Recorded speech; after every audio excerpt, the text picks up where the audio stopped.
ဘဝမှာအချိန်ပေးပြီးတည်တည်ချာချာစဉ်းစားတဲ့မိကွန်းလေးတစ်ခုနဲ့စလိုက်ကြရအောင်အဲ့ဒါကတော့အပေမက်ခံစုဆောင်းတာတွေစီကံကြီးတာတွေ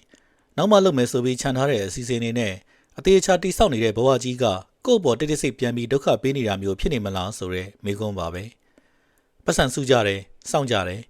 ပြီးတော့တနေ့နေ့ပေါ်ဆိုပြီးကိုပြောလေရှိကြပါတယ်အဲ့ဒီလိုနဲ့တနေ့နေ့ဆိုတဲ့စကားလုံးကိုသတိမထားမိလိုက်ပဲမယုံကြည်တော့တဲ့အထိဖြစ်သွားရတာမျိုးပါ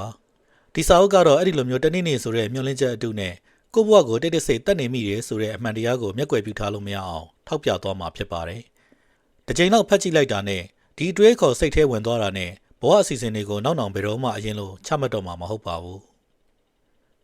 Time with Zero စာအုပ်ကို Bill Perkins ကရေးသားခဲ့တာဖြစ်ပါတယ်သူဟာတထေးကြီးတွေရဲ့ငွေကြေးအမြောက်များကိုအမြတ်အများဆုံးရောက်အောင်ယင်းနှိမ့်မြုပ်နှံမှုတွေစီမံခန့်ခွဲပေးတဲ့ငွေကြေးအဖွဲ့ Hash Fund ရဲ့မန်နေဂျာတူဖြစ်တယ်လို့စွမ်းရည်ကုန်သွယ်မှုကိုလုပ်ကိုင်သူတူလည်းဖြစ်ပါတယ်မိမိကိုယ်ကိုအတွေ့အကြုံကိုအဆုံးစုံထိရှာဖွေသူလို့တင်စားထားတဲ့သူလည်းဖြစ်ပါတယ်သူဟာသူ့အလုပ်ကိုင်ကိုလုပ်ရင်းနဲ့ချမ်းသာတဲ့သူတွေရဲ့ဘဝမှာကျူးလွန်လေးရှိကြတဲ့ပုံစံတူအမှားမျိုးကိုဆယ်စုနှစ်ပေါင်းများစွာစောင့်ကြည့်သတိပြုမိခဲ့သူပါအဲ့ဒီမှာကတော့ကိုသေးသွားရင်ဗန်ထဲမှာပဲကြံရစ်ခဲ့မဲ့ဘယ်တော့မှသုံးဆက်ခွင့်ရမှာမဟုတ်တဲ့ပတ်စံတွေကိုပဲတဘွားလုံးပင်ပန်းခံပြီးလိုက်စုနေကြတာမျိုးပါဒီစာအုပ်ထွက်လာတဲ့အခါလူတွေကိုတော်တော်လေးလှုပ်ခတ်သွားစေခဲ့ပါတယ်ပတ်စံပိုစုနိုင်လေပိုတော်လေးအလိုဆန္ဒကိုအောင်ရင်ထိန်းချုပ်နိုင်လေပိုပြီးပညာရှိလေဆိုတဲ့လူများစုလက်ခံထားတဲ့အယူအဆတွေကိုစိန်ခေါ်လိုက်တာပါစာရေးဆရာ Bill Perkins ကတော့ဒါနဲ့ဆက်ကြံဘက်ကိုဆွေးနွေးထားပါတယ်ဗန်ထဲမှာပတ်စံတွေအများကြီးကြံရစ်ပြီးသေဆုံးသွားတာဟာအောင်မြင်မှုမဟုတ်ပဲဘဝကိုအပြည့်အဝမရှင်သန်ခဲ့ရဘူးဆိုတဲ့တသက်သာဖြစ်တယ်လို့သူကဆိုပါတယ်ဒီစာအုပ်ထွက်ရှိလာပြီးကတည်းကဗန်နာရေးစီမံကိန်းရေးဆွဲသူတွေကိုစိုးရိမ်တကြီးဖြစ်သွားစေခဲ့သလိုစောစောစစ်စစ်အနားယူခြင်းတဲ့သူတွေကိုလည်းစိတ်ကူးစိတ်သန်းတွေပေးစွမ်းနိုင်ခဲ့ပါတယ်ဒါအပြင်လူသားပေါင်းများစွာကိုလည်းအမြဲတမ်းရှောင်လွှဲနေခဲ့တဲ့မိကွန်းတစ်ခုကိုမဖြစ်မနေမေးဖို့တွန်းအားပေးခဲ့ပါတယ်နောင်ရေးအတွက်ရုန်းကန်နေရတာနဲ့လက်ရှိရှင်သန်နေတဲ့ဘဝကြီးကိုပဲပြစ်ပယ်ထားမိသလိုဖြစ်နေပြီလားဆိုတဲ့မိကွန်းပါပဲဒါဟာပတ်စံကိုစီးကမ်းမဲ့ဖြုံးတီးဖို့ပြောနေတဲ့စာအုပ်မဟုတ်ပါဘူးကိုယ့်ရဲ့အချိန်ကိုပြတ်ပြတ်သားသားတန်ဖိုးထားဖို့လမ်းညွှန်ပေးတဲ့အဖို့တန်စာအုပ်တစ်အုပ်ပါဘာဖြစ်လို့လဲဆိုတော့အချိန်ဆိုတာပတ်စံလိုမျိုးပြန်ရှာလို့မရနိုင်လို့ပါပဲပြီးတော့အမြဲတမ်းနောက်ဆုတ်ထားလေးရှိတဲ့ဘဝရဲ့အခိုက်အတန့်တွေဟာကိုမသိလိုက်ဖဲနဲ့တင်တက်တန်းလွန်သွားတတ်လို့ပါဥပမာသားသမီးတွေငယ်တုန်းမှာအတူတူဆော့ကစားပေးတာမျိုးသွားနိုင်လာနိုင်တော့ခရီးတွေသွားထားတာမျိုးဟာအသက်ကြီးမှပတ်စံတွေဘယ်လောက်ရှိပြန်ဝဲလို့မရတော့တဲ့သူ့တက်တန်းနဲ့သူကုံဆုံးသွားမယ်အခိုက်အတန့်တွေပဲဖြစ်ပါတယ်တည်တဲ့အချိန်ထိမတုံ့ပြန်မဲ့ပတ်စံတွေကိုအလားအသက်စုမနေပဲဘဝအတွက်အနှစ်သာရရှိသုံးဆွဲသွားဖို့ပတ်စံကပြန်ရှာလို့ရပေမဲ့အချိန်ကပြန်ရှာလို့မရတော့တဲ့အတွက်အချိန်ကိုပိုပြီးပြတ်ပြတ်သားသားတန်ဖိုးထားဖို့ဘဝရဲ့အခိုက်အတန့်တွေမှာကိုမမြင်ရတဲ့တက်တန်းကုံဆုံးရဲ့ရှိနေတာမို့လိုချင်တဲ့အတွေ့အကြုံတွေကိုအသက်ကြီးမှလုပ်မယ်ဆိုပြီးအမြဲတမ်းနောက်ဆုတ်မထားဖို့ဆိုရက်ဒီအဓိကအချက်ကြီး၃ချက်ဟာပတ်စံရှာဖို့ပဲအာရုံရောက်နေတာကြောင့်တကယ်ဘဝအစစ်မှန်ကိုမရှင်သန်လိုက်ရပဲပျောက်ဆုံးနေခဲ့တဲ့ကိုယ့်ရဲ့ဘဝအမြင်ကိုအမြင့်ကလှန်ပြောင်းလဲပြစ်မဲ့ဒီစာအုပ်ရဲ့အနှစ်သာရတွေပဲဖြစ်ပါတယ်။ကဲဒါဆိုရင်စာရေးဆရာ Bill Perkins ချပြထားတဲ့အဲ့ဒီအသေးစိတ်အယူအဆတွေကိုတစ်ချက်ချင်းစီဆက်ပြီးကြည့်လိုက်ကြရအောင်။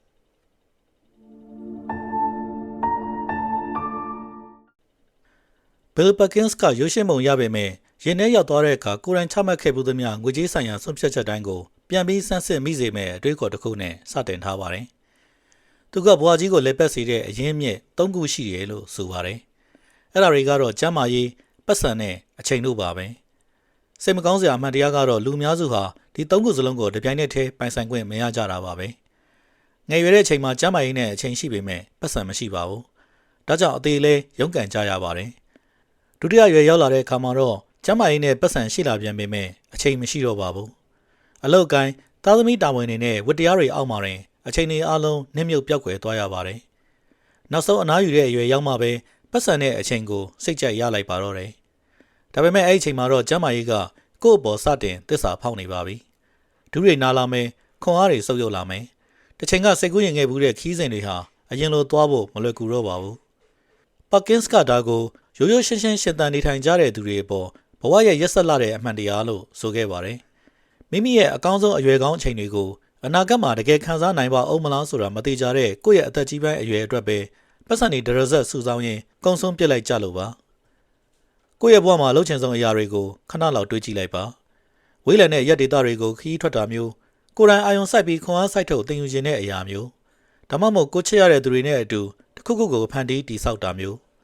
အဲ့ဒီအရာတွေကိုအတိအကျဘယ်အချိန်မှလုပ်ဖို့စီစဉ်ထားပါသလဲအဲ့ဒီအချိန်ကိုရောက်သွားတဲ့အခါမှာကိုယ့်ရဲ့ခန္ဓာကိုယ်ကအခုစိတ်ကူးယဉ်ချိန်မှာရှိနေတယ်လို့မျိုးအပြည့်အဝလှုပ်ဆောင်နိုင်ပါဦးမလားဒါဟာစိတ်ပြက်စေတဲ့မေးခွန်းတစ်ခုမဟုတ်ပါဘူးကိုတကယ်ကိုရိုးသားစွာမေးကြည့်ရမယ့်မေးခွန်းတစ်ခုသာဖြစ်ပါတယ်ဆိုင်းဆရာပါကင်စပေးခြင်းတဲ့အတွေ့ကတော့ပတ်စံကိုအဓိပ္ပာယ်ရှိတဲ့ဘဝအတွေ့အကြုံတွေအဖြစ်ပြောင်းလဲနိုင်စွမ်းဟာအမြဲတမ်းတသမတ်ထဲရှိမနေပါဘူးအချိန်ကြာလာတဲ့အမျှအဲ့ဒီစွမ်းရည်ကတဖြည်းဖြည်းလျော့နေလာပြီးကိုတင်ထားတာထက်ကိုပိုပြီးမြန်ဆန်ဆုတ်ယုတ်သွားတတ်ပါတယ်အသက်35နှစ်မှာစွန့်စားခန်းတစ်ခုအတွက်သုံးလိုက်တဲ့ပတ်စံတစ်ချက်ကပေးစွမ်းနိုင်တဲ့အတွေ့အကြုံမျိုးကိုအသက်85နှစ်ကြာမှသုံးမဲ့ပတ်စံတစ်ချက်ကဘလို့မှပြန်မဝဲပေးနိုင်တော့ပါဘူးဒါကိုစီးပွားရေးပညာရှင်တွေကတော့အချိန်ကြာလာတဲ့အမျှငွေကြေးရဲ့အသုံးဝင်မှုတန်ဖိုးကျဆင်းလာခြင်းလို့ခေါ်ဆိုကြပေမဲ့ပါကင်စ်ကတော့ဒါကိုရှုပ်ထွေးတဲ့စာပေအသုံးအနှုန်းတွေနဲ့ဖုံးကွယ်မထားပါဘူးရင်းနဲ့တန်ကနေခန်းစားမိအောင်ပဲထောက်ပြထားပါတယ်အချိန်တွေနဲ့အတူကိုယ့်အတွက်သတ်မှတ်ထားတဲ့အတွေ့အကြုံအချို့ရဲ့အခွင့်အရေးပရင်းပေါက်တွေဟာပိတ်သွားတော့မှာဖြစ်ပါတယ်တိတိတသားကြီးမဟုတ်ပဲနှစ်စဉ်နှစ်တိုင်းတက်စိတ်တစ်ခုပြီးတစ်ခုပိတ်သွားမှာပဲဖြစ်ပါတယ်အခုဒီလိုလေးကိုပြန်မေးကြည့်ပါငါအခုချက်ချင်းလုတ်ခွင့်ရှိပါရဲ့နဲ့ဘလို့အတွေ့အကြုံမျိုးတွေကိုတနေ့နေ့ကြာမှလုပ်မယ်ဆိုပြီးအချိန်ဆွဲစောင့်ဆိုင်နေမိတယ်လေဘဝမှာအကြီးမားဆုံးဆုံးရှုံးမှုဆိုတာပတ်စံကိုသုံးပြလိုက်တာမဟုတ်ပါဘူးကျမကြီးနဲ့အခွင့်အရေးတွေရှိနေသေးတဲ့အချိန်ကောင်းတွေကိုဘာမှမလုပ်ပဲဒီအတိုင်းလွတ်ထွက်ကုန်းဆုံးခွင့်ပေးလိုက်တာပဲဖြစ်ပါတယ်အခုပြောမဲ့အမှတ်တရများမှပေးတဲ့အမြတ်အစွန်းဆိုတဲ့နေရာမှာနှစ်အကြောင်းကတော့စာအုပ်ရဲ့အတွေးခေါ်ပိုင်းဆိုင်ရာစိတ်လှုပ်ရှားမှုအပေးနိုင်ဆုံးအပိုင်းဖြစ်တယ်လို့ငွေကြေးဆိုင်ရာပုံသေးအတွေးခေါ်အများစုလုံးဝပြိုလဲသွားတဲ့နေရာလည်းဖြစ်ပါတယ်ပတ်စံကိုဘဝအတွေ့အကြုံတစ်ခုအတွက်သုံးလိုက်တဲ့အခါအဲ့ဒီအတွေ့အကြုံတစ်ခုတည်းကိုပဲရလိုက်တာမဟုတ်ဘူးလို့ပါကင်စ်ကဆိုပါတယ်အဲ့ဒီအတွေ့အကြုံကနေရလာတဲ့အမှတ်တရကိုပါရရှိလိုက်တာဖြစ်ပြီးအဲ့ဒီအမှတ်တရကကိုယ့်ရဲ့ကြံရှိနေတဲ့တဘွားလုံးစာအတွက်အမြတ်အစွန်းတွေပြန်လည်ထုတ်ပေးနေမှာဖြစ်ပါတယ်သူကဒါကိုအမှတ်တရများမှပေးတဲ့အမြတ်အစွန်း memory dividends လို့ခေါ်ပါတယ်ကိုသွားခဲ့ဘူးသူများထဲမှာအကောင်းဆုံးခီးစဉ်တစ်ခုအကြောင်းကိုခဏလောက်တွေးကြည့်လိုက်ပါဒါမှမဟုတ်ကိုလွတ်လပ်ပေါ်ပါတဲ့လူတစ်ယောက်လိုခံစားရခဲ့ဘူးတဲ့နွေရာသီအခိုက်အတန့်လေးတစ်ခုဒါမှမဟုတ်ကိုယ်တိုင်ကြောက်ရွံ့နေခဲ့ပေမဲ့တကယ်တမ်းလှုပ်ကြည့်လိုက်တဲ့အခါမယုံနိုင်စရာကောင်းလောက်အောင်ထူးခြားဆန်းပြသွားခဲ့တဲ့အဲ့ဒီအတိအကျအခိုက်အတန့်လေးတွေပေါ့အခုချိန်ထိအဲ့ဒီအကြောင်းတွေကိုကျွန်တော်တို့အားလုံးပြန်တွေးမိနေတော့ပဲမဟုတ်ပါလားပြန်တွေးမိတိုင်းလေရင်ထဲမှာတစ်ခုခုကိုခံစားရတော့ပဲမဟုတ်ပါလားအဲ့ဒါဟာအမြတ်အစွန်း dividend ပါပဲပြီးတော့ငွေကြေးအမြတ်စွန်းတွေနဲ့မတူတာကဒီအမှတ်တရအမြတ်စွန်းကိုဘယ်အစိုးရကမှအခွန်ကောက်လို့မရငွေကြေးဖောင်းပွားမှုကြောင့်တန်ဖိုးမကျ stock share ဈေးကွက်ပြိုကွဲလို့လဲဆုံးရှုံးမသွားနိုင်ပါဘူးစိတ်ကြည်သက်စရာကောင်းတဲ့ဘဝအတွေ့အကြုံတွေကိုမြန်ရင်းနှီးမြှုပ်နှံလေလေအဲ့ဒီအမှတ်တရတွေကပေးမဲ့အမြတ်စွန်းတွေကအချိန်ကြာလာတဲ့အမျှပိုပြီးတိုးပွားလာလေလေပဲလို့ပါကင်စ်ကဆိုပါတယ်အသက်28နှစ်မှာသွားခဲ့တဲ့ခီးတစ်ခုဟာအသက်45နှစ်အသက်60အသက်80အထိအမြတ်စွန်းတွေစက်တိုက်ပေးနေမှာပါအသက်ကြီးသွားတဲ့ကို့အနေနဲ့အဲ့ဒီအတွေ့အကြုံမျိုးကိုထပ်ပြီးမဖန်တီးနိုင်တော့ရင်တော့မှကိုယ့်ရဲ့အရင်ကအမှတ်တရတွေရဲ့ကိုတော့အဲ့ဒီတုန်းကခန်းစားချက်အပြည့်အဝနဲ့အချိန်မီပြန်လည်ခန်းစားနိုင်အောင်မှာဖြစ်ပါတယ်အခုအဲ့ဒါရဲ့ပြောင်းပြန်အကျိုးသက်ရောက်မှုကိုစဉ်းစားကြည့်ရအောင်ဘဝအတွေ့အကြုံတစ်ခုကိုလက်လွတ်လိုက်ရတဲ့အတွက်ကို့မှာဘာတွေဆုံးရှုံးသွားပါသလဲဘယ်တော့မှမတော်ပြစ်ခဲ့တဲ့ခီးစဉ်တစ်ခုကိုဆင်ခြင်ပေးပြီးဖျက်သိမ်းလိုက်တဲ့ပြပခီးစဉ်ဒါမှမဟုတ်အမြဲတမ်းနောက်ဆုတ်ထားခဲ့တဲ့အလုပ်နားရဲ့ရှည်ကြီးတွေအတွက်ကိုယ့်စီကနေငွေကြေးအရဘာမှဆုံးရှုံးမသွားတာမို့အားလုံးအဆင်ပြေနေသလိုပါပဲဒါပေမဲ့ရေရှည်မှာတော့ကိုယ့်ဘဝအတွက်တကယ့်ကိုကြီးမားတဲ့ဆုံးရှုံးမှုကြီးတစ်ခုဖြစ်သွားခဲ့ပါပြီအဲ့ဒါကတော့အသက်ကြီးလာတဲ့အခါပြန်တွေးပြီးကြည်နူးစရာအမှတ်တရကောင်းနေရှိနေရမယ်ကိုယ့်ရဲ့ဘဝစာမျက်နှာတွေမှာဘာပုံရိပ်မှမရှိတော့ဘဲဝမ်းနည်းစရာ၆ကက်ကြီးခြံရိပ်ခဲ့မှာဖြစ်ပါတယ်လူသားတွေရဲ့စိတ်ချမ်းမြေ့မှုအပေါ်ရေရှည်လေ့လာထားတဲ့သုတေသနတစ်ခုအရဘဝမှာစိတ်ကျေနပ်မှုအမြင့်မားဆုံးရှိတဲ့တက်ကြီးရွယ်အိုတွေဟာဗန်ထဲမှာပတ်စံအများကြီးရှိတဲ့သူတွေမဟုတ်ကြပါဘူးသူတို့တွေကဘဝတစ်လျှောက်လုံးမှာရွေချက်ရှိနဲ့စုဆောင်းလာခဲ့တဲ့အမှတ်တရဗန်တိုက်ကြီးပိုပြီးကျွယ်ဝတဲ့သူတွေသာဖြစ်ကြပါတယ်ကိုယ့်အတွက်ပိုပြီးစိတ်လှုပ်ရှားစရာကောင်းမဲ့ရွေးချယ်မှုထက်စိတ်ချရဆုံးလမ်းကြောင်းကိုပဲရွေးချယ်မိခဲ့တဲ့နောက်ဆုံးချိန်ကိုပြန်တွေးကြည့်ပါအဲ့ဒီလိုရွေးခဲ့တာကစိတ်လှုပ်ရှားစရာရွေးချယ်မှုကိုမတတ်နိုင်လို့မဟုတ်ပါဘူးပတ်စံစုရာကပိုပြီးတာဝန်သိရာရောက်တယ်လို့တွေးမိခဲ့လို့ပါအဲ့ဒီဆုံးဖြတ်ချက်ကြောင့်ကိုယ့်ရဲ့အမှတ်တရဗန်တိုက်ထဲမှာဘယ်လောက်ထိပေးဆက်လိုက်ရပြီလဲဒီနေရာမှာစာရေးဆရာပြောတာကဘဝအတွေ့အကြုံဆိုတာတုံ့ဖြုံမှုမဟုတ်ပါဘူးအဖိုးတန်တဲ့ယင်းနှိမ့်နှံမှုတစ်ခုဖြစ်ပြီးအဲ့ဒါကနေပြန်ပေးတဲ့အမြတ်စွန်းတွေဟာပတ်စံထက်ပိုပြီးရေရှည်တည်တတ်တဲ့ပုံစံမျိုးနဲ့ပြန်လည်ရောက်ရှိလာတတ်တာမျိုးပါပြဿနာကကိုလိုချင်တဲ့ဘဝကိုဖန်တီးဖို့ပတ်စံမရှိတာမဟုတ်ပါဘူးဒီဗီဒီယိုကိုကြည့်နေတဲ့လူတော်တော်များများမှာပတ်စံဆိုတာရှိပြီးသားဒါမှမဟုတ်တနေ့နေ့မှာရှိလာမယ့်အရာပါတကယ်ပြဿနာကတော့ကျွန်တော်တို့တစ်ဘဝလုံးမှာ လက်ရှိအချိန်ကိုချွေတာစုဆောင်းရမယ့်အရာတစ်ခုလိုသဘောထားဖို့နဲ့အနာဂတ်ရောက်မှပဲတကယ်ဘဝကြီးကိုစတင်ရှင်သန်ရမယ်ဆိုပြီးကျင့်သားရအောင်ပုံသွင်းခံထားရတာကြောင့်ဖြစ်ပါတယ်။အဲ့ဒီလိုပုံသွင်းခံထားရတာဟာအလေးကျင့်ဆိုးတစ်ခုသာဖြစ်ပြီးအလေးကျင့်ဆိုတာဆန္ဒရှိရင်ပြောင်းလဲပြစ်လို့ရတဲ့အရာပဲဖြစ်ပါတယ်။ဘဝကိုပြည့်ပြည့်ဝဝရှင်သန်ခွင့်မရအောင်တားဆီးနေတဲ့အဆိုးဝါးဆုံးရန်သူစကားလုံးတစ်လုံးရှိပါတယ်။အဲ့ဒီစကားလုံးကကြားရတာအန္တရာယ်ရှိပုံမပေါ်ဘဲတာဝန်သိတတ်တဲ့လေသံမျိုးပေါက်နေတတ်ပါတယ်။အဲ့ဒီစကားလုံးကတော့နောက်မှဆိုတဲ့စကားလုံးပါပဲ။တကယ်တော့နောက်မှဆိုတာအစီအစဉ်တစ်ခုမဟုတ်ပါဘူး။အစီအစဉ်ကောင်းတစ်ခုလိုဟန်ဆောင်ထားတဲ့အချိန်ဆွဲမှုတတ်တတ်တာဖြစ်ပါတယ်။လူများစုကသူတို့ရဲ့ဘဝတက်တန်းတော်တော်များများကိုအဲ့ဒီနောက်မှဆိုတဲ့စကားလုံးထဲမှာပဲပိတ်မိပြီးကုံဆုံးလိုက်ကြရတယ်လို့ပါကင်စ်ကဆိုပါတယ်။ဒါသူတို့ကပြင်းလို့ဒါမှမဟုတ်ရီမန်းချက်တွေမရေရာလို့မဟုတ်ပါဘူး။ခက်တဲ့လူနေမှုစနစ်ကြီးတစ်ခုလုံးကအခုချွေတာပြီးနောက်မှသုံးအခုရုန်းကန်ပြီးနောက်မှနာအခုလှုပ်လှုပ်ပြီးဘဝကိုတော့နောက်မှစိတ်ကြိုက်ရှင်သန်ဆိုတဲ့အတွေးခေါ်မျိုးကိုပဲစုလက်တစ်ခုလိုပုံသွင်းထားလို့ဖြစ်ပါတယ်။ဒါပေမဲ့အဲ့ဒီထောင်ချောက်ကဘာလဲဆိုတော့ကိုမျော်လင့်နေတဲ့နောက်မှဆိုတဲ့အချိန်ကအခုလက်ရှိအဖြစ်နဲ့ရောက်လာတဲ့အခါသူ့နောက်ွယ်မှာနောက်ထပ်နောက်မှဆိုတဲ့စင်ကြယ်အသစ်တစ်ခုကထပ်ပြီးစောင့်ကြိုနေတတ်လို့ပါ။ပါကင်ဆာသူသိတဲ့အချမ်းသာဆုံးတထေးကြီးတွေကြားထဲမှာဒီလိုပုံစံမျိုးကိုအမြဲတမ်းတွေ့နေရတာဖြစ်ပါတယ်။သူတို့မှာအချိန်ဆွဲနေဖို့ဘာအကြောင်းပြချက်မှမရှိတော့ရင်တော့ဆက်ပြီးစောင့်ဆိုင်နေကြတော့မှာပဲ။စီးပွားရေးစာချုပ်ကြီးပြည့်ပြတ်သွားဖို့စောင့်မယ်။ဈေးကွက်အချိန်တွေတည်ငြိမ်သွားဖို့စောင့်မယ်။သားသမီးတွေအကြောင်းပြည့်တဲ့အထိစောင့်မယ်။အဲ့ဒီလိုနဲ့ပန်းနိုင်ကိုအမြဲတမ်းရှစ်တိုးရွှေ့နေတဲ့အနာဂတ်ကြီးစီကနေဘဝကိုစတင်ရှင်သန်ခွင့်ပြုမဲ့ခွင့်ပြုချက်ကိုပဲတောက်လျှောက်စောင့်ဆိုင်နေကြတာမျိုးပါ။စာရေးသူကရိုးရှင်းတဲ့မေးခွန်းတစ်ခုကိုမေးခဲ့ပါတယ်။အဲ့ဒါကတော့ဘာကိုစောင့်နေတာလဲဆိုတာအတိအကျဖြေခိုင်းတာပါ။စိတ်ကူးရင်ပြီးဖြေတာမျိုးမဟုတ်ပဲအတိအကျကိုမေးတာပါ။ဘလို့အခြေအနေမျိုးရောက်မှလဲဘယ်နှခုနှစ်ကြာမှလဲကိုယ့်ဘဝရဲ့ဘလို့ပုံစံမျိုးရောက်မှတကယ်ပဲစတင်ရှင်သန်ခွင့်ရပြီလို့သတ်မှတ်မှလဲလူအများစုဟာအဲ့ဒီလိုမျိုးအချက်ရအောင်မေးခွန်းထုတ်ခံရတဲ့အခါတတိချာချာမဖြေနိုင်ကြတော့ပါဘူးသူတို့ပြောတဲ့အချိန်ကြီးဆိုတာကလည်းဝေဝါးနေတတ်ပြီးအဲ့ဒီအချိန်ကလည်းအများနဲ့နောက်ထပ်9နှစ်လောက်နေရင်တော့ဆိုတာမျိုးဖြစ်နေတတ်ပါတယ်ဘဝကိုပြည့်ပြည့်ဝဝရှင်သန်ဖို့ခွင့်ပြုချက်ရမယ့်အချိန်ဆိုတာကိုကနီးကပ်အောင်ရှောက်သွားလေလေသူကရှေ့ကိုတဖြည်းဖြည်းထပ်ရွေသွားလေလေဖြစ်နေတဲ့အရေးတစ်ခုလိုပါပဲအခုဒီလိုမေးခွန်းလေးတွေနဲ့ကိုမေးကြည့်လိုက်ပါဒီနှစ်ထဲမှာတကယ်ပဲလက်တွေ့စတင်လို့ရပါရဲ့နဲ့နောက်မှလုပ်မယ်ဆိုပြီးဘယ်အရာတွေကိုအချိန်ဆွဲစုံစမ်းထားမိသလဲပြည့်ပြည့်စုံတဲ့အချိန်ကိုစောင့်မနေပါနဲ့စိတ်ကူးထဲမှာပဲရှိနေတာထက်စာရင်လက်တွေ့ဖြစ်လာမဲ့အသေးစားပုံစံမျိုးနဲ့ပဲဖြစ်ဖြစ်စလိုက်ပါခကြီးကြီးမားမားမဟုတ်ရင်တော့တွားလို့ရမယ့်ခီးစဉ်အသေးလေးတစ်ခုကိုစီစဉ်မလားခက်ခဲပေမဲ့ရင်ဖွင့်ပြောဖို့အချိန်လိုနေပြီဖြစ်တဲ့စကားဝိုင်းတစ်ခုကိုစတင်မလားဒါမှမဟုတ်မပြည့်စုံသေးပေမဲ့စတင်လိုက်ရမယ့်ကိုပိုင်ဖန်တီးမှု project လေးတစ်ခုပဲဖြစ်ဖြစ်ပေါ့အရေးကြီးတာကအခုစဖို့ပါပဲစာရေးဆရာပါကင်စ်ကဒါကိုစိတ်ကူးရင်ဆန်ဆန်ပြောနေတာမဟုတ်ပါဘူး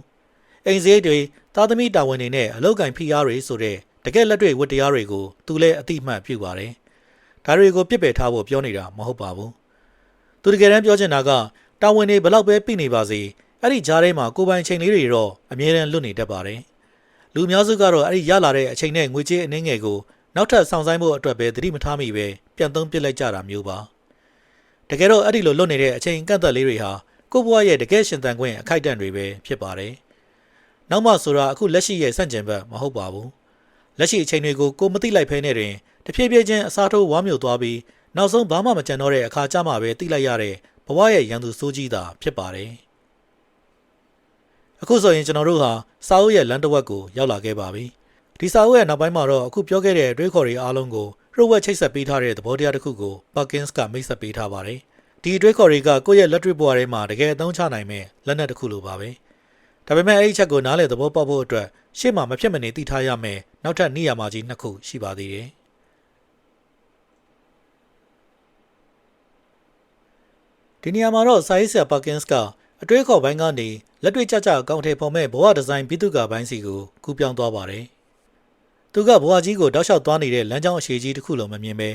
ကွဲပြားခြားနားတဲ့ဘဝအပိုင်းခြားစီစဉ်နေအဖြစ်မြင်တတ်ဖို့နဲ့အဲ့ဒီအပိုင်းခြားတစ်ခုစီမှာသူ့အနေနဲ့သူအကိုက်ညီဆုံးဖြစ်မဲ့ဘဝအတွေ့အကြုံတွေရှိရဲဆိုတဲ့အတွေးခေါ်ကိုချပြထားပါတယ်ကိုယ့်ဘဝကြီးကိုဘက်ကတ်ရေပုံးလေးတွေစီထားသလိုမြင်ကြည့်လိုက်ပါပုံတစ်ပုံးစီဟာဘဝရဲ့အဆင့်တစ်ခုစီကိုစားပြုပါတယ်အသက်20တန်း30တန်း40တန်း50တန်းနဲ့အဲ့ဒီထက်ကျော်လွန်တဲ့အရွယ်တွေပေါ့ပြီးတော့ပုံတစ်ပုံးစီထဲမှာသူ့နေရာနဲ့သူရှိနေရမယ့်ဘဝအတွေ့အကြုံတွေတည်တံ့ရှိကြပါတယ် ဒါဘဝကြီးကိုစီကံနေနဲ့တင်းကျပ်ထားခြင်းလို့မဟုတ်ပါဘူး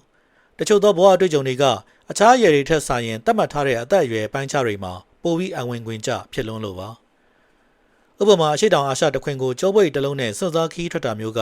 ငယ်ရွယ်တဲ့အရွယ်ပုံထဲမှာပဲရှိနေသင့်ပါတယ်အသက်ကြီးမှသွားလို့မရတော့လို့မဟုတ်ပါဘူးအဲ့ဒီအချိန်တုန်းကကိုယ့်ရဲ့ခန္ဓာကိုယ်ကြက်ခိုင်မှုလွတ်လပ်မှုနဲ့မရေရာမှုတွေကိုရင်ဆိုင်နိုင်စွမ်းတွေကအသက်ကြီးတဲ့အချိန်နဲ့လုံးဝမတူပဲထူးခြားနေလို့ပါပဲတခါဥရောပကပြတိုက်တွေကိုအေးအေးလူလူနဲ့အချိန်ကြာကြီးလှည့်ပတ်ကြည့်ရှုမဲ့ခီးစဉ်မျိုးကြတော့မြင်တွေ့ရတဲ့အရာတွေအပေါ်တကယ်ပဲရင်ထဲကခန်းစားနားလည်နိုင်စွမ်းနဲ့စိတ်ရှိမှုတွေရှိလာမဲ့အသက်ကြီးပန်းအရွယ်ပုံထဲမှာပဲရှိနေတဲ့တာမျိုးပ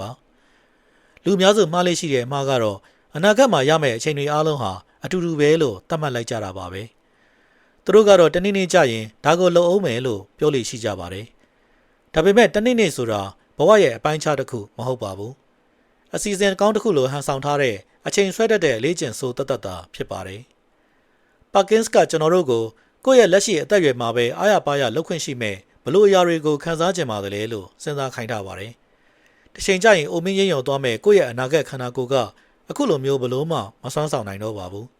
ဒါကြောင့်အခုရွယ်မှာပဲလုံးသိမ့်လှုပ်ထိုက်တာတွေကိုဘယ်တော့မှအခုလိုပုံစံနဲ့ပြန်မရနိုင်တော့မဲ့အသက်ကြီးပိုင်းအရွယ်ပုံတွေကိုတွန်းပို့ပြီးအချိန်ဆွဲမထားပါနဲ့တော့လို့တိုက်တွန်းထားပါတယ်ကိုယ့်ရဲ့လက်ရှိဘဝကိုအခုပဲပြန်တွေးကြည့်ပါကိုကဘလို့အရွယ်ပိုင်းခြားတဲ့ကိုရောက်နေပြီလေပြီးတော့အချိန်တွေရှိပါသေးတယ်ဆိုပြီးဒီဘဝပိုင်းခြားတဲ့မှာတင်လက်လွတ်ဆုံးရှုံးခွင့်ပေးလိုက်မိတဲ့ဘဝအတွေ့အကြုံတွေကဘာဖြစ်မလဲပါကင်စ်ပြခဲ့တဲ့ဖြစ်ရတဲ့တစ်ခုကတော့နောက်ထောင်ပြီးရင်ရင်ထဲမှာဆွဲကြံရစ်ခဲ့မဲ့အကြောင်းအရာလေးတစ်ခုပါသူကဘဝရဲ့နောက်ဆုံးချိန်ကိုရောက်နေတဲ့သူ့ဖခင်ရဲ့အခြေအနေကိုစောင့်ကြည့်ခဲ့ရပုံကိုပြန်ပြောပြထားပါတယ်သူ့ဖခင်ကအလုပ်ကိုကြိုးကြိုးစားစားလုပ်ခဲ့တယ်တာဝန်သိတဲ့စွာနဲ့ပတ်စံစုခဲ့ပါတယ်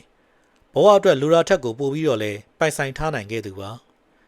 ဒါပေမဲ့ပါကင်စ်တွေ့လိုက်ရတာကတော့ဘန်ထဲမှာပတ်စံတွေအများကြီးရှိပြီးသုံးဆွဲဖို့နေရာမရှိတော့ဘဲကလထိုင်ပေါ်မှာဒီတိုင်းထိုင်နေရတဲ့သူ့ဖခင်ရဲ့ပုံရိပ်ပါပဲသူ့ဖခင်ရဲ့ခန္ဓာကိုယ်ကတစ်ချိန်ကစိတ်ကူးရင်ခဲ့ဘူးတဲ့စွန့်စားကန်ခီးစဉ်တွေကိုသွားဖို့ဘလို့မှမစွမ်းဆောင်နိုင်တော့ပါဘူး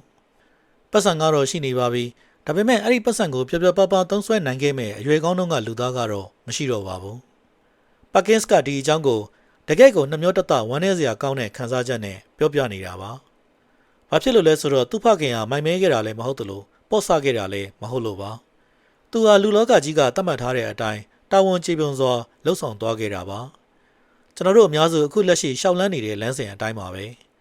ပြီးတော့အဲ့ဒီလမ်းစဉ်ကလည်းဂရိပေးထားတဲ့အတိုင်းအရာအလုံးကိုပေးစွမ်းနိုင်ခဲ့ပါတယ်ဒါပေမဲ့အဲ့ဒီအရာအလုံးရလာတဲ့အခါမှာတော့အရန်ကိုနောက်ကျသွားခဲ့ပါပြီဒါဟာလူတစ်ယောက်တည်းရဲ့အကြောင်းကိုပြောနေတာမဟုတ်ပါဘူးကျွန်တော်တို့အားလုံးနဲ့သက်ဆိုင်တဲ့ပြန်ကြည့်ဖို့ပြထားတဲ့မှန်ချက်တစ်ခုလိုပါပဲဒီဘက်ကပ်ပုံစံငယ်ကကိုယ့်ကိုရှင်းရှင်းလင်းလင်းဖြစ်မဲ့မိကုံးတစ်ခုတည်းပဲဖြစ်ပြီးအဲ့ဒါကတော့အခုလက်ရှိအချိန်မှာပဲရှိနေတဲ့ဘလို့အရာတွေကိုနောက်မှဆိုတဲ့အနာဂတ်ထဲကိုရွှေ့ဆိုင်ထားမိတယ်လေဆိုတဲ့မိကုံးပါပဲဘဝကိုအပိုင်းခြားလိုက်ရှင်သန်ပါအပိုင်းခြားတစ်ခုစီမှာကိုယ်တိုင်ဖန်တီးနိုင်စွမ်းရှိတဲ့ရွေးချယ်နိုင်တဲ့အခွင့်အရေးတွေတည်တံ့ရှိကြပြီးအဲ့ဒီအခွင့်အရေးတွေဟာတက်တန်းကုံဆုံးရရှိနေတာမို့လွန်သွားရင်ဘယ်တော့မှပြန်မရနိုင်တော့မှာဖြစ်ပါတယ်စာရေးဆရာပါကင်စ်ကရိုးရဘန်နာရေးစီမံကိန်းတွေမှာအမျက်တနိုးလက်ခံထားကြတဲ့ယူဆတစ်ခုဖြစ်တဲ့အမွေပေးခြင်းဆိုတဲ့အတွေးခေါ်ကိုပြက်ပြက်သားသားစိန်ခေါ်လိုက်ပါတယ်လူများစုဟာသားသမီးတွေဒါမှမဟုတ်ချစ်ရတဲ့သူတွေအတွက်အမွေချန်ခဲ့ဖို့စဉ်းစားတဲ့အခါဘဝရဲ့နောက်ဆုံးအချိန်ကြာမှအလုံးရဲနဲ့လွှဲပြောင်းပေးဖို့စိတ်ကူးတက်ကြပါတယ်အမွေအနှစ်ဒါမှမဟုတ်လက်ဆောင်အဖြစ်နဲ့ပေါ့ဒါပေမဲ့ပါကင်စ်ကတင်ချာနီးအရာရောခန်းစားချက်ပိုင်းအရာပါလူတွေသတိမထားမိပဲလုံးမိသွားတတ်တဲ့အချက်တစ်ခုကိုထောက်ပြထားပါတယ်အဲ့ဒါကတော့သားသမီးတွေအမွေရမယ့်အချိန်ဟာများသောအားဖြင့်သူတို့ရဲ့အသက်50တန်း60တန်းအရွယ်တွေရောက်နေပြီဖြစ်လို့ပါပဲအဲ့ဒီအရွယ်မှာသူတို့ရဲ့ဘဝလမ်းကြောင်းကအတော်အတန်အခြေကျနေပါပြီရုတ်တရက်အမွေရလိုက်လို့ထိရောက်သွားမယ့်အကျိုးသက်ရောက်မှုဟာလွန်ခဲ့တဲ့ဆယ်စုနှစ်အနည်းငယ်ကထက်စာရင်အများကြီးသိငယ်သွားခဲ့ပါပြီအသက်60ရောက်မှမိဘတွေစီကရတဲ့အမွေဟာအသက်30တန်းတုန်းကသာရခဲ့ရင်လုံးဝတန်ဖိုးခြင်းမတူတော့ပါဘူးအသက်30ဆိုတာကိုယ်ပိုင်အလေးတစ်လုံးဝယ်ဖို့ကြိုးစားနေရခြင်းကိုယ်ပိုင်စီးပွားရေးစတင်ဖို့ရုန်းကန်နေရခြင်းဒါမှမဟုတ်တယောက်တည်းအင်အားနဲ့မစွန့်စားရတဲ့ဘဝရဲ့အလှည့်ပြောင်းတွေကိုရင်ဆိုင်နေရတဲ့အချိန်မျိုးဖြစ်လို့ပါပဲစာရေးဆရာပါကင်စ်ကဒါကိုအေးဆက်တဲ့လက်တွေနဲ့ပေးတာထက်စာရင်နှွေးထွေးတဲ့လက်တွေနဲ့ပေးကမ်းတာကပိုကောင်းတယ်လို့တင်စားထားပါတယ်ချစ်ရတဲ့သူတွေရဲ့ဘဝကိုပြောင်းလဲပေးနိုင်မဲ့အရင်းမြစ်တွေကိုကိုဒီလောကကြီးထဲမှာမရှိတော့တဲ့အချိန်အထိအချိန်ဆွဲမဆောင်ဆိုင်ပါနဲ့ကိုအသက်ရှင်နေတုန်းမှာပဲပေးလိုက်ပါ သူတို့နဲ့မျက်နှာချင်းဆိုင်ထိုင်ကုန်မှထိုင်ရင်းကိုပေးလိုက်တဲ့အရာကသူတို့ဘဝကိုဘလို့ပြောင်းလဲပေးသွားလဲဆိုတာကိုကိုယ်တိုင်မျက်ဝါးထင်ထင်ကြည့်ရှုခံစားလိုက်ပါဖက်လဲတကင်နှုတ်ဆက်ခွင့်ရှိနေသေးတဲ့အချိန်မှာပဲပေးလိုက်ပါအခုဒီအချက်ကိုကိုယ့်ရဲ့လက်တွေ့ဘဝနဲ့ရှင်ပြီးခဏလောက်တွေးကြည့်ရအောင်ကိုယ့်ဘဝတွေကလူတစ်ယောက်ကိုခဏလောက်မျက်စိထဲမြင်အောင်ကြည့်လိုက်ပါသားသမီးမောင်နှမဒါမှမဟုတ်တငယ်ချင်းတယောက်ပေါ့တနေ့နေ့ကျမှပေးမဲ့အမွေကြီးတွေကိုစောင့်မနေပဲအခုလက်ရှိအချိန်မှာကိုယ့်ရဲ့အချိန်နဲ့ငွေကြေးအနှဲငယ်ကိုပေးလိုက်ရုံနဲ့တင်သူတို့ရဲ့ဘဝလမ်းကြောင်းကိုတိတိတသာပြောင်းလဲပေးလို့ရပါတယ်အခုချက်ချင်းပေးလိုက်တဲ့အဲ့ဒီအရာကသူတို့ဘာသာသူတို့ဘလို့မှမဖွင့်နိုင်တဲ့ဘဝတကားတစ်ချက်ကိုအချိန်မီတောက်ဖွင့်ပေးလိုက်တယ်လို့မျိုးပါပဲဒါဟာစိတ်ကူးရင်တသက်မဟုတ်ပါဘူးအဲ့ဒီအကြောင်းပြောပြပြမဲ့စကားဝိုင်းလေးကိုကြည့်လာမဲ့သူတို့ရဲ့ဝမ်းသာပီတိမျက်နှာအမူအရာနဲ့ကိုပေးလိုက်တဲ့အရာကြောင့်သူတို့ဘဝတကယ်အဆင်ပြေချုံးမွေသွားမဲ့ပုံရိပ်တွေဟာကိုအခုချက်ချင်းဖန်တီးပေးလိုက်လို့ရတဲ့တကယ်လက်တွေ့အမှန်တရားတွေဖြစ်ပါတယ်အဲ့ဒီအခိုက်အတန့်ဆိုလိုတာကကိုပေးလိုက်တဲ့အကျိုးတရားမှုကိုကိုယ်တိုင်မြင်တွေ့လိုက်ရတဲ့အတိအကျအခိုက်အတန့်မျိုးဟာကိုသေဆုံးပြီးသွားတဲ့နောက်မှာတော့ဘလို့မှမရနိုင်တော့ပါဘူးကိုယ့်ရဲ့အမွေထင်းရှင်တွေကလည်းဒါကိုဖန်တီးမပေးနိုင်သလိုကိုယ့်ရဲ့တည်ရန်စာကလည်းအဲ့ဒီခံစားချက်ကိုပြန်မဖော်ဆောင်ပေးနိုင်ပါဘူးဒါဟာကိုယ်တိုင်ရုပ်ပိုင်းဆိုင်ရာအရာရှိနေမှသာရရှိနိုင်မဲ့လူသားဆန်တဲ့ဘဝအတွေ့အကြုံတစ်ခုဖြစ်ပါတယ်ပြီးတော့ဒါဟာပတ်စံကိုအသုံးပြုပြီးလူတယောက်လှုပ်ဆောင်နိုင်တဲ့အနက်ရှိုင်းဆုံးအရာတွေကတစ်ခုလည်းဖြစ်ပါတယ်ဆိုင်းဆရာပတ်ကင်းစ်ကကို့မှာရှိသမျှကိုအစဉ်ကျင်မဲ့ပေးပြဖို့ဒါမှမဟုတ်ကိုချုပ်တဲ့သွားအောင်လုပ်ဖို့ပြောနေတာမဟုတ်ပါဘူးပေးကမ်းဆွကျဲမှုဆိုတာလဲဘဝအတွေ့အကြုံတွေလိုပဲအချိန်ကာလသတ်မှတ်ချက်ရှိရဲဆိုတာကိုသတိပြုမိစေချင်တာပါအချိန်ကာမဟုတ်ပဲမှားရင်းတဲ့အချိန်မှာပေးလိုက်တဲ့လက်ဆောင်ဟာတန်ဖိုးရှိတဲ့လောက်မရှိတော့ပါဘူးပို့ပြီးတော့ကိုမှားရင်းနေတဲ့အချိန်ဆိုတာကတော့ကိုယ်တိုင်လူလောကထဲမှာရှိမနေတော့ပဲကိုကွယ်လွန်ပြီးမှပေးတဲ့အချိန်ပဲဖြစ်ပါတယ်ကိုမျက်စိရှေ့မှာတင်ချစ်ရသူတွေရဲ့ဘဝအဆင်ပြေသွားတာကိုကိုယ်တိုင်အသက်ရှင်ရဲ့ဆင်နွှဲခွင့်ရတဲ့ပျော်ရွှင်မှုမျိုးဟာအစားထိုးလို့မရတဲ့အရာဖြစ်ပါတယ်အဲ့ဒီပျော်ရွှင်မှုဟာကိုယ်သိဆုံးပြီးသွားတဲ့နောက်ပိုင်းမှာတော့ဘလို့မှမရနိုင်တော့ပါဘူးကိုနဲ့တူတပါးတဲ့တက်တန်းကုံဆုံးသွားမှာဖြစ်ပါတယ်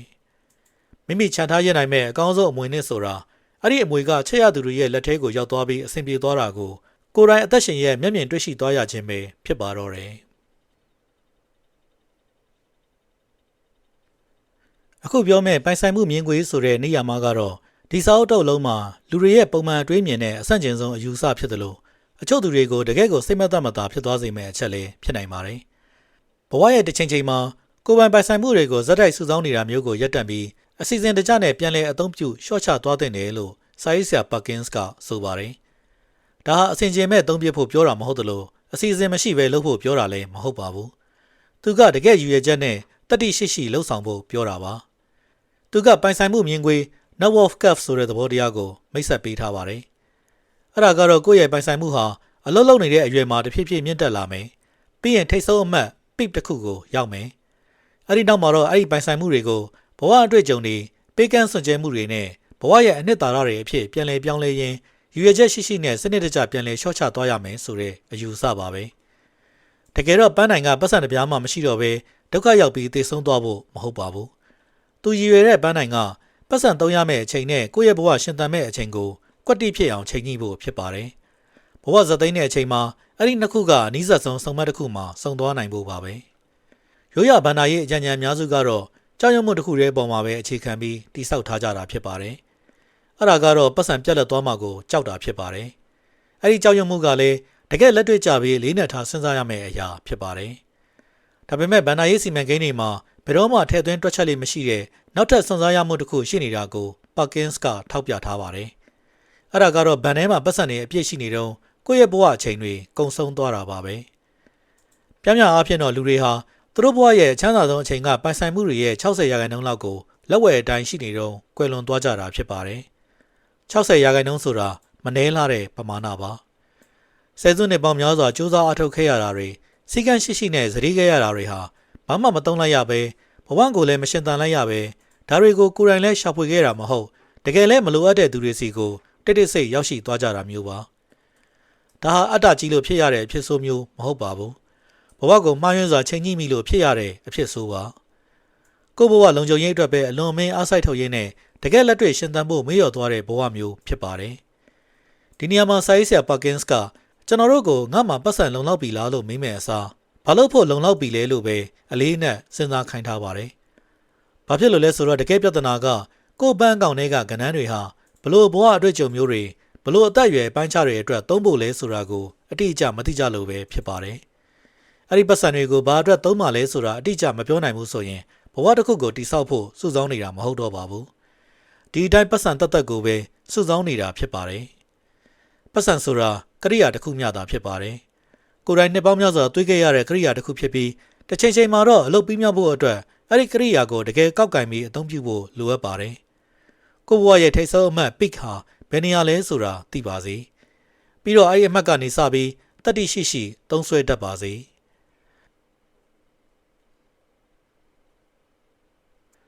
ဒီစာအုပ်ထဲမှာပြောခဲ့သမျှအချက်လက်အားလုံးဟာအခုပြသမဲ့လက်တွေ့ကျတဲ့လှုပ်ဆောင်ချက်တစ်ခုစီကိုဦးတည်နေတာဖြစ်ပါတယ်။ Parkins ကဒါကို time bucket အချိန်ပုံးလေ့ကျင့်ခန်းတစ်ခုလို့ခေါ်ပြီးဒါဟာဘဏ်လုပ်ငန်းရှင်ဒါမှမဟုတ်ဘဏ္ဍာရေးအကြံပေးတွေခိုင်းတတ်တဲ့အရာတွေထက်အများကြီးပိုပြီးရိုးရှင်းသလိုကိုရင်ဆိုင်ရတာလည်းပိုပြီးပြင်းထန်ပါတယ်။သူ့ရဲ့လှုပ်ဆောင်ပုံကတော့ဒီလိုပါ။စာရွက်တစ်ရွက်ကိုယူပြီးမြင်းချောင်းတစ်ချောင်းဆွဲလိုက်ပါ။အဲ့ဒီမြင်းချောင်းကအခုလက်ရှိအချိန်ကနေဘဝရဲ့နောက်ဆုံးအချိန်အထိကြန့်ရှိနေသေးတဲ့ကိုယ့်ရဲ့ဘဝသက်တမ်းကိုစားပြုပါတယ်။ပြီးရင်အဲ့ဒီမြင်းချောင်းကို10နှစ်စီအပိုင်းခြားဓာတ်ကိတ်တွေအဖြစ်ခွဲလိုက်ပါ။အခုလက်ရှိဖြတ်တန်းနေရတဲ့10နှစ်နောက်ထပ်10နှစ်အဲ့ဒီနောက်ထပ်10နှစ်ပေါ့ဒါရီယာကိုယ့်ရဲ့အချိန်ပုံးတွေပဲဖြစ်ပါတယ်အခုအဲ့ဒီပုံးတစ်ပုံးစီထဲမှာကိုတကယ်ဖြတ်တန်းကျင်တဲ့ဘဝအတွေ့အကြုံတွေကိုချရေးပါကိုပိုင်ကျင်တဲ့ပစ္စည်းတွေဒါမှမဟုတ်စုကျင်တဲ့ပတ်စံပမာဏကိုရေးခိုင်းတာမဟုတ်ပါဘူးကိုယ့်ရဲ့ဘဝသက်တမ်းကိုတကယ်ဖြည့်ဆည်းပေးမဲ့ရှင်သန်မှုအခိုက်အတန့်တွေကိုချရေးခိုင်းတာပါဥပမာသွားကျင်တဲ့စွန်သားကန်ခီးစဉ်တွေပိုပြီးရင်းနှီးအောင်တိဆောက်ချင်တဲ့လူမှုဆက်ဆံရေးတွေဖန်တီးကျင်တဲ့ကိုပိုင် project တွေရောက်ဖူးကျင်တဲ့နေရာတွေအုံနောက်နဲ့ခန္ဓာကိုယ်ကကောင်းကောင်းလဲပတ်နိုင်တော့သင်ယူခြင်းနဲ့ကျွမ်းကျင်မှုအသစ်တွေပြီးတော့အမြဲတမ်းရှိမနေနိုင်တော့မဲ့ချစ်ရသူတွေနဲ့အချိန်မီတွေ့ဆုံပြောဆိုခြင်းနဲ့စကားဝိုင်းတွေပေါ့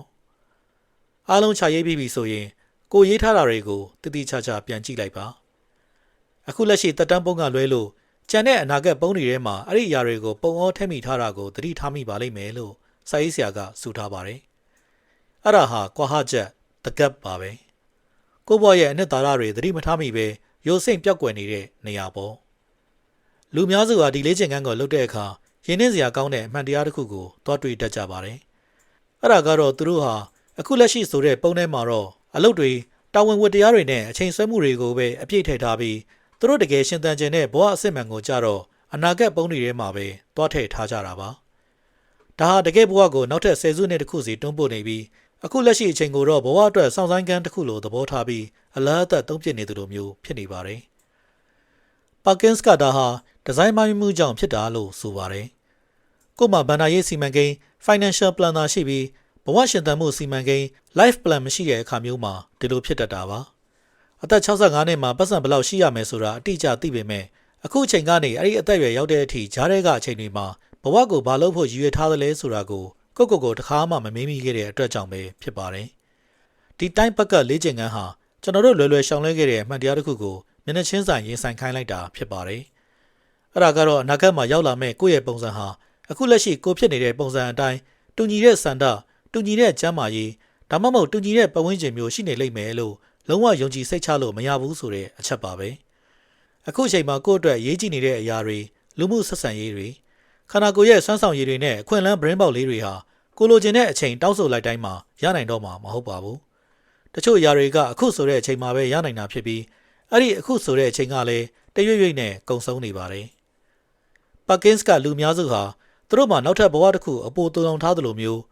အခုဘဝမှာရွှေဆိုင်ခဲ့သမျှအရာအလုံးကိုအဲ့ဒီနောက်ထပ်ဘဝအပိုကြီးတဲ့ကြမှာပဲတကယ်လို့တော့မလို့မျိုးရှင်သန်နေကြတယ်လို့ဆိုပါတယ်။တကယ်တော့ဘဝမှာအပိုအယံဆိုတာမရှိပါဘူး။ဘယ်တော့မှပြန်မလာနိုင်တော့မဲ့အသက်အရွယ်အပိုင်းခြားတွေစီကိုတရွေ့ရွေ့ကုံဆုံးနေတဲ့အခုလက်ရှိရှင်သန်နေရတဲ့ဒီဘဝတစ်ခုတည်းပဲရှိတာဖြစ်ပါတယ်။ဒါကြောင့်ဒီလေ့ကျင့်ခန်းကိုလုပ်ကြည့်ပါ။စိတ်ကူးထဲမှာတင်စမ်းသပ်တာမျိုးမဟုတ်ပဲဖုန်းကိုခဏချထားပြီးငြိမ်သက်အေးချမ်းတဲ့အချိန်တစ်ခုမှာစာရွက်တစ်ရွက်ပေါ်မှာအမှန်တကယ်ချရေးကြည့်ပါ။ကိုကအသက်ကြီးမှလုပ်မယ်ဆိုပြီးအနာဂတ်ထဲတွန်းပို့ထားတဲ့အရာတွေကနောက်ထပ်10နှစ်တာကာလအတွင်းမှာတွင်အမိအယလှုပ်ဆောင်တဲ့အရာတွေကိုချရေးပါ။ကိုအချိန်ပေးခြင်းနဲ့ချက်ရသူတွေရောက်ဖူးခြင်းတဲ့နေရာတွေပြီးတော့အရေးကြီးတဲ့သူတွေဘေးမှာရှိနေတော့ကိုယ်တိုင်တိဆောက်ခြင်းတင်ယူခြင်းဒါမှမဟုတ်ဖွင့်ရပြောဆိုခြင်းတဲ့အရာတွေကိုအတိအကျရေးချလိုက်ပါပြီးရင်ကိုယ့်ရဲ့နေ့စဉ်ချိန်စရာတွေပတ်စံသုံးဆွဲမှုတွေကိုပြန်ကြည့်လိုက်ပါကိုယ်တကယ်ဖြစ်ချင်တဲ့အဲ့ဒီအရာတွေတဲကတစ်ခုခုဟာ ကိုယ့်ရဲ့နေ့စဉ်ဘဝထဲမှာတကယ်ရောနေရာပေးထားမိရဲ့လားတကယ်လို့နေရာပေးမထားဘူးဆိုရင်တော့ဒါဟာအချိန်မရှိလို့မဟုတ်ပါဘူးအချိန်မအားလို့အကြောင်းပြပြီးကိုတကယ်တန်ဖိုးထားတဲ့အရာတွေကိုဘဝထဲကပြစ်ပယ်ထားမိတဲ့ပြဿနာပဲဖြစ်ပါတယ်အဲ့ဒီအမားကိုပြန်ပြင်နိုင်တဲ့တူးရဲသောသူကလည်းမိမိကိုယ်တိုင်ပဲဖြစ်လို့အခုလက်ရှိရောက်နေတဲ့အသက်အရွယ်ကနေပဲချက်ချင်းစတင်ပြင်ဆင်ရမှာပါဒီလေ့ကျင့်ခန်းကိုလုပ်ဖို့တနာရီပဲအချိန်ပေးရပါလိမ့်မယ်ဒါပေမဲ့အဲ့ဒီကရလာတဲ့အဖြစ်အတိုင်းဘဝကိုလက်တွေ့ရှင်သန်သွားဖို့အတွက်ကတော့မိမိရဲ့ကြံရှိတဲ့ဘဝတစ်ခုလုံးကိုအသုံးပြုသွားရမှာပဲဖြစ်ပါတယ်ဒါဟာ Daiwet Zero စာအုပ်ကကျွန်တော်တို့ကိုပေးခြင်းနဲ့တကယ်အနှစ်သာရဖြစ်ပါတယ်အချုပ်ပြောရရင်တော့ဒီစာအုပ်ဟာပတ်စံတွေကိုမစုဘဲပို့ပြီးသုံးပစ်ဖို့ပြောနေတာမဟုတ်ပါဘူးကိုယ်တိုင်ပိုင်ဆိုင်ထားတဲ့အရာတွေဖြစ်တဲ့ကိုယ့်ရဲ့အာယုံစိုက်မှုစွမ်းအင်တတိနဲ့ကိုယ့်ရဲ့အချိန်တွေကိုပို့ပြီးစနစ်တကျနဲ့အပြည့်အဝအသုံးချဖို့ပြောနေတာပါဘသူကမှဂရိမပေးထားတဲ့အနာဂတ်ကြီးစီကိုပဲအချိန်တွေပုံအောပြီးလွှဲမနေဖို့သတိပေးနေတာဖြစ်ပါတယ်နောက်တစ်မျိုးပြောရရင် Bill Perkins ကကျွန်တော်တို့ကိုအစင်ကျင်မဲ့ဖြုံးတီးဖို့ပြောနေတာမဟုတ်ပါဘူးကိုယူသားဖို့ပြောနေတာပါဘာဖြစ်လို့လဲဆိုတော့မတော်ပြစ်ခဲ့တဲ့ခရီးတွေမစွန့်သားရခဲ့တဲ့အခွင့်အလမ်းတွေအပြည့်အဝလက်မကမ်းပြစ်ခဲ့တဲ့ချက်ရသူတွေနဲ့ဖြတ်တန်းခွင့်မရခဲ့တဲ့ဘဝအတွေ့အကြုံတွေဒါတွေအားလုံးတက်တစိတ်စုပုံလာတာဟာလေဘဝရဲ့ဆင်းရဲမွေးတည်မှုတစ်ခုပါပဲအဲ့ဒီဆင်းရဲမွေးတည်မှုကိုတော့ဘယ်ဘန်းအကောင့်ကမှပြန်ပြီးကုစားပေးလို့မရနိုင်ပါဘူးPerkins ကကုတ်ကိုပတ်စံတွေအများကြီးသုံးဖို့အဓိကတောင်းဆိုနေတာမဟုတ်ပါဘူးကိုယ့်ဘဝကိုကိုယ်တိုင်ပြတ်ပြတ်သားသားဆုံးဖြတ်ဖို့တောင်းဆိုနေတာပါမိမိရဲ့ဘဝကြီးကဘာအတွက်လဲဆိုတာကိုစိတ်ကူးရင်တတ်မဟုတ်ပဲတနေ့နေ့ကြာမှမဟုတ်ပဲလက်တွေ့ကြတွေးတောတတ်တဲ့သူဖြစ်လာဖို့ပါပဲအဲ့ဒီလိုတွေးတောလာတတ်တဲ့အခါကိုယ့်ရဲ့ဆုံးဖြတ်ချက်တွေဟာနေ့စဉ်အချိန်စီအားတွေပတ်စံသုံးဆွဲမှုတွေနဲ့နောက်ထပ်10နှစ်တာကာလတွေပေါ်မှာအမှန်တကယ်အကျိုးသက်ရောက်မှုရှိလာပါလိမ့်မယ်လူအများစုကတော့ဒါကိုဘယ်တော့မှမလုပ်ဖြစ်ကြပါဘူးမလုပ်နိုင်လို့မဟုတ်ပဲပြတ်ပြတ်သားသားဆုံးဖြတ်ချက်ချရမှာထက်အချိန်ဆွဲထားရတာကပိုလွယ်လို့ပါဆုံးဖြတ်ချက်တစ်ခုချလိုက်ပြီဆိုတာနဲ့ကျန်တဲ့အခွင့်အလမ်းတွေကိုဆွန့်လွတ်လိုက်ရမှာမို့လူတွေကအဲ့ဒီလိုဆွန့်လွတ်ရမှာကိုပိုပြီးကြောက်ကြပါတယ်ဒါကြောင့်ဘာကိုမှမရွေးချယ်ရဲပဲငါမှအခွင့်အရေးတွေအများကြီးရှိနေသေးတယ်ဆိုတဲ့စိတ်ကူးရင်အတွေးနဲ့တွင်ကိုကျေနပ်အချိန်ဆွဲနေကြတာဖြစ်ပါတယ်ဒီစာအုပ်ကဖန်တီးပေးခြင်းတဲ့လူစားမျိုးဟာပတ်စံကိုလက်ဖော့ပွားသုံးတတ်တဲ့သူမဟုတ်ပါဘူးမိမိဘဝအတွက်ဘာကတကယ်အရေးကြီးလဲဆိုတာကိုရှင်းရှင်းလင်းလင်းသိမြင်ပြီးနိုးကြားနေတဲ့သူမျိုးဖြစ်ပါတယ်အရေးမကြီးတဲ့အရာတွေအတွက်နဲ့ကိုယ့်ရဲ့အဖို့တန်ဘဝကိုလုံးဝမလဲလှယ်နိုင်တဲ့သူမျိုးတွေဖြစ်ပါတယ်ဒါဟာအခုလက်ရှိကျွန်တော်တို့ဖြစ်နေတဲ့ပုံစံနဲ့လုံးဝကွဲပြားခြားနားတဲ့လူတစ်ယောက်ဖြစ်လာခြင်းပါပဲအဲ့ဒီလိုလူမျိုးဖြစ်လာဖို့ဘဝကြီးတစ်ခုလုံးကိုကြီးကြီးမားမားအကုန်ပြောင်းလဲပြဖို့မလိုပါဘူးဒီစာအုပ်ကတောင်းဆိုနေတဲ့ကိုရိုးသားသားပြန်လဲမေးခွန်းထုတ်တဲ့အတွေးလေးတစ်ခုကနေပဲစတင်ရမှာဖြစ်ပါတယ်အနည်းဆုံးတော့ကိုတကယ်တမိုးထားတဲ့အရာကိုကိုစားပြုတဲ့တင်းငယ်တဲ့ဆုံးဖြတ်ချက်လေးတစ်ခုဖြစ်ကိုချမှတ်လိုက်ပါအဲ့ဒီနောက်ထပ်ဆုံးဖြတ်ချက်တစ်ခုပြီးရင်နောက်ထပ်တစ်ခုပေါ့ကောင်းမွန်တဲ့ဘဝဆိုတာပတ်စံတွေစုဆောင်းထားတဲ့ဘဏ်အကောင့်တစ်ခုကိုပိုင်ဆိုင်ထားခြင်းမဟုတ်ပါဘူးကိုဘာကိုရွေးချယ်နေလဲဘာကြောင့်ရွေးချယ်နေတာလဲဆိုတာကိုတည်တည်ချာချာသိနာလေတဲ့သူတစ်ယောက်ရဲ့ရွေချက်ရှိချမှတ်ခဲ့တဲ့ဆုံးဖြတ်ချက်အစီအစဉ်လေးတွေပဲဖြစ်ပါတယ်ဒီစာအုပ်ကကျွန်တော်တို့တက်ချန်ထားရိုက်ခဲ့တဲ့မေးခွန်းကတော့ငါပတ်စံလုံလောက်အောင်စုဆောင်းမိရလားဆိုတဲ့မေးခွန်းမဟုတ်ပါဘူးငါစုဆောင်းထားတဲ့ပတ်စံတွေတကယ်တန်ဖိုးရှိသွားစေဖို့အတွက်ငါဘဝကိုအားရပါးရရှင်သန်ဖြတ်သန်းနေရလားဆိုတဲ့မေးခွန်းပဲဖြစ်ပါတော့တယ်အခုဒီဗီဒီယိုလေးကမိတ်ဆွေတို့တစ်ခုခုတွေးတောစရာရသွားတယ်ဆိုရင်တော့ဒီဗီဒီယိုလေးကို like ပေးခဲ့ပြီးနောက်ထပ်စိတ်ခွန်အားဖြစ်စေမဲ့ဘဝဖွံ့ဖြိုးရေးဗီဒီယိုတွေကိုအမြဲကြည့်ရှုနိုင်ဖို့ကျွန်တော်တို့ရဲ့ Growth Digest Channel ကို Subscribe လုပ်ထားပေးဖို့တောင်းဆိုချင်ပါတယ်ခင်ဗျာဒါအပြင်ဘဝအတွက်အဖို့တန်တဲ့အသိပညာတွေအနှစ်ချုပ်စာအုပ်ကောင်းတွေနဲ့အတွေ့အမြင်တွေကိုနေ့စဉ်အခမဲ့ဖတ်ရှုလေ့လာနိုင်ဖို့အောက်က description ဒါမှမဟုတ် first comment မှာပေးထားတဲ့ကျွန်တော်တို့ရဲ့ Telegram Channel ကိုလည်းအခုပဲ join ထားလိုက်ပါအောင်ခင်ဗျာအခုကစပြီးအချိန်မနှောင်းခင်ကိုယ်တိုင်ရှင်သန်ခွင့်ရမယ့်ဘဝဒီဇိုင်းကိုစတင်ပုတ်ဖော်ကြည့်လိုက်ပါအားလုံးပဲအနှစ်သာရရှိတဲ့ဘဝတွေကိုပိုင်ဆိုင်နိုင်ကြပါစေခင်ဗျာ